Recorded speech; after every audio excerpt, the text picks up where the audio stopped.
I will say this. I worry as an American about the direction of one of our two major parties going towards socialist. I'm sort of bemused as a Republican to watch the division and the rancor that they are dealing with. So I think if you look at, somebody like, and we talked last time about AOC, right, which I've heard a new acronym or the meaning of that acronym, it's absolutely out of control. I mean, if you think about what she is putting out there, aspirational this, that, or the other. What I really worry about, though, is some of these bills. I mean, Cory Booker, he's on like a Medicaid buy-in bill. There's Medicare buy-in bills. There's bills that pay for tuition for everyone. This stuff is really, really dangerous, in my opinion. Then you add that on to Elizabeth Warren, who now says we've got to nationalize corporate governance. We've got a bill from Amy Klobuchar who wants to make M&A that much more difficult. Then we've got Chuck Schumer and Bernie Sanders' bill that will limit the ability for companies to do buybacks. I mean, this stuff is just dangerous. I've had two people, Eric, recently, you might know this guy. I've had two people, and they look nervous. They're sort of mainstream Democrats, and the choices that they have right now, they look like none of the above. And both of them have told me Terry McAuliffe.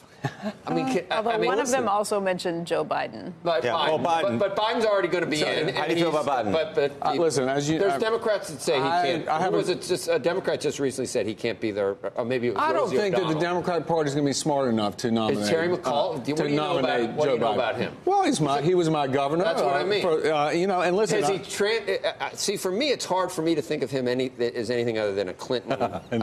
But you look at what happened in Virginia. Was he a good governor? He left with his approval ratings intact. He had no real uproar. He was certainly a good governor. You think he's relatively reasonable? He walked the balance. Way too reasonable for the Democratic activist base. That's way why too people. reasonable. That's why people are talking about him now. That they're trying to. No. They don't say that they need to rein it in, but I can see with the terror in their eyes, they think. Would you like to see the president primaried in his own party? No, the president's not going to be legitimately primaried. No. Would you like to see that? No. I mean, he's got 90%. We're trying to get you here. That's a gotcha. He's got 90% of It's not a gotcha. approval rating. It's not a gotcha. We've talked about all the things that he doesn't like about the Democratic Party.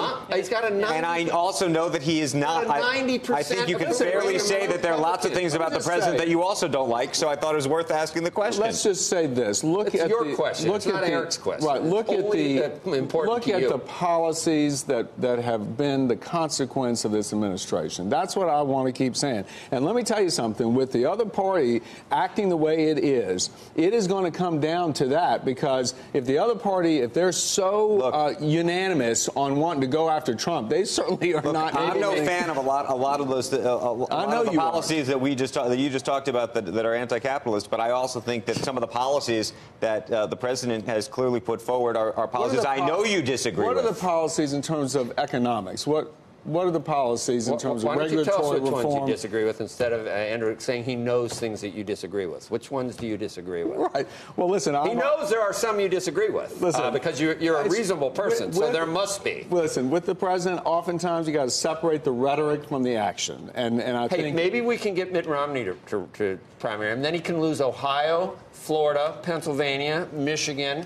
He won Missouri, right? Is that what he won? Did he win Missouri? Or he won by 3 votes? He won